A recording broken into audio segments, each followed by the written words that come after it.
Mag-update ulit tayo sa traffic dito sa kay Pombo.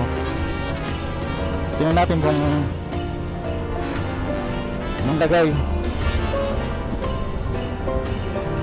Ayan po, simula dito sa may Kensapa Road kay Pombo is makikita nyo na yung ano, yung bagal ng mga sakyan.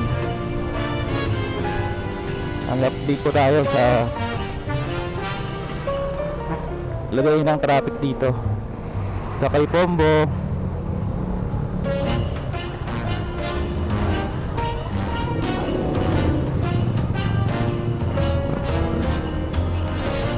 Ayan po, maluwag naman dito. Kakaliwa muna tayo ng Nakulo. Titingnan natin kung anong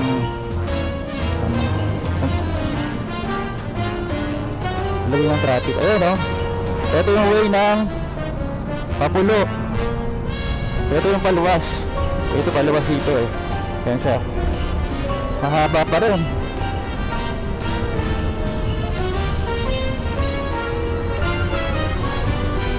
Way ng Papulo, Pag-Garden. Ano, kita nyo guys, ang haba nya, no? Tingnan natin kung hanggang saan yung traffic mula sa Pulo hanggang sa Walter Mart. Ayun, no?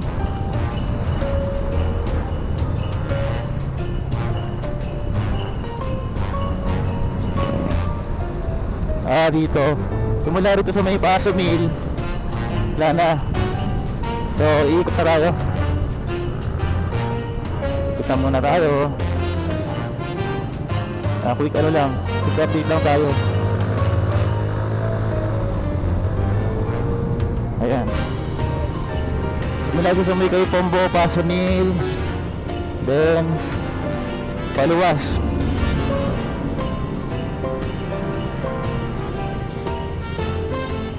Ito po yung lagay ng traffic. Dito na lang tayo. Ayan po. Ito po yung paluwas simula kay Pombo. Ayan po yung traffic.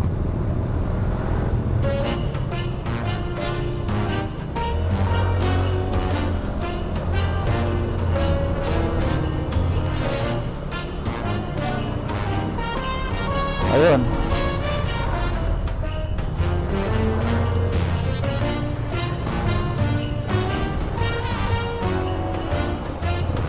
Sa mga luluwas po, papasok, pagdaan po tayo ng mahabang pasensya. Of course, unang-unang pasalamat tayo kay Lord dahil nagising tayo sa araw na to. Kahit na may mga pagsubok na dumarating tulad ng traffic,